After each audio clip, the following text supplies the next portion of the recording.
네, 기업 최고 경영자들의 일거수일투족을 살펴보는 CEO 풍향계 시간입니다. 선택과 집중 전략에 따라 26년간 이어온 모바일 사업을 접은 구광모 회장과 외국인이라 총수로 지정이 안 되는 김범석 쿠팡 이사회 의장 소식을 배삼진 한지희 기자가 전해드립니다. 스마트폰 사업을 정리한 것은 잘한 결정일까요? 올해로 4년 차를 맞은 구광모 LG그룹 회장의 결단이 시험대에 올랐습니다. 스마트폰 사업부는 그야말로 LG의 아픈 손가락이었죠. 가전으로 돈을 벌어오면 까먹는 사업이었는데 과감히 정리한 겁니다. LG는 의사결정이 타기업보다 보수적이었는데 구 회장 취임 이후 빠른 속도로 돈 안 되는 사업을 정리하고 인수 금액의 균형을 맞추며 사업 구조를 바꾸고 있다는 평가를 받고 있죠. 그야말로 선택과 집중 전략인데요. 연료전지와 LCD 편광판 사업을 정리했고 LG U+의 전자결제 사업도 매각했습니다. 대신 로봇과 전장 부품, 인공지능에 힘을 쏟고 있죠.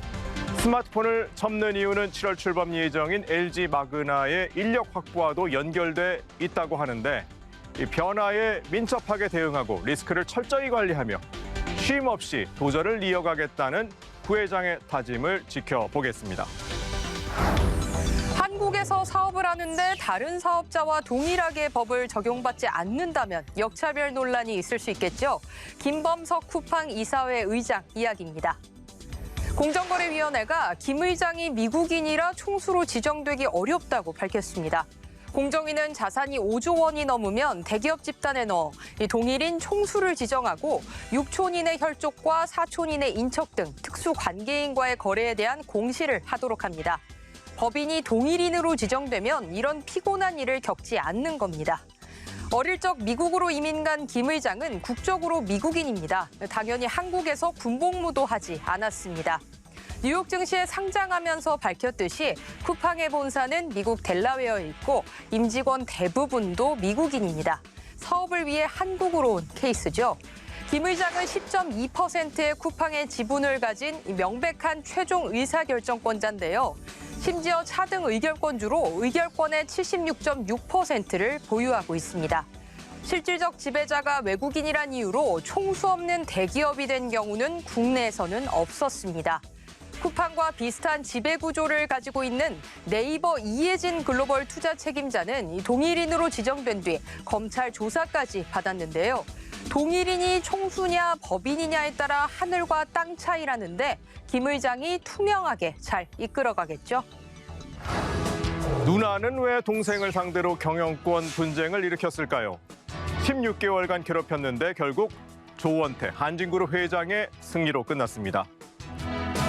2019년 4월 선친인 조양우 회장이 착고한 이후 16일 만에 회장으로 선임된 조 회장. 그런데 누나인 조현아 전 대한항공 부사장과의 갈등이 시작됐습니다.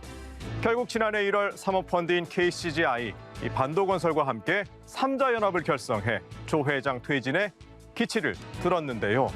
이 3자연합의 지분이 45.23%로 조 회장의 지분을 훌쩍 뛰어넘으면서 위태로운 상황이 반복됐죠.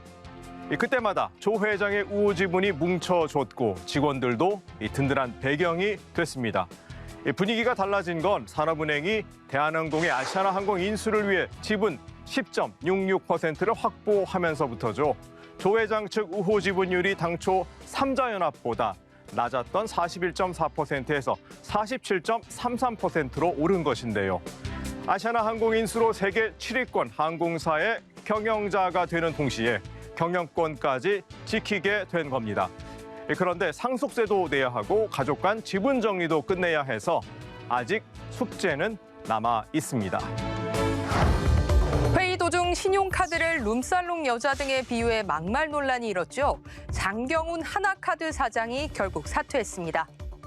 장 사장은 회사에 누를 끼치지 않기 위해 도의적 책임을 지고 사임하겠다고 밝혔습니다. 장 사장의 임기는 내년 주총까지 1년이 남았지만 여성 혐오 발언과 막말 논란으로 중도 사퇴하게 됐죠. 공식 회의 자리에서 룸살롱 얘기를 꺼내며 카드를 고르는 것은 애인이 아니라 와이프를 고르는 일에 비유하기도 했고 직원들에게 죽여버리겠다고 하는 등 장 사장의 회의석상 막말 녹취가 언론 보도로 공개되기도 했습니다. 전국 사무금융서비스 노조는 장경훈 사장의 이런 발언에 대해 이 낮은 성인지 감수성과 인권의식 수준을 그대로 드러낸다고 지적했는데 무엇보다 CEO들은 단단히 입단속이 필요해 보입니다. 글로벌 경기가 살아나면서 수출도 늘고 있죠. 다시금 힘찬 백고동 소리가 울려 퍼지며 기업들이 힘을 내고 있는데요. 문제는 코로나 복병에 업종별 양극화가 심해지고 있다는 점입니다. 해법을 찾아야 할 때입니다. 이번 주 CEO 풍향계는 여기까지입니다.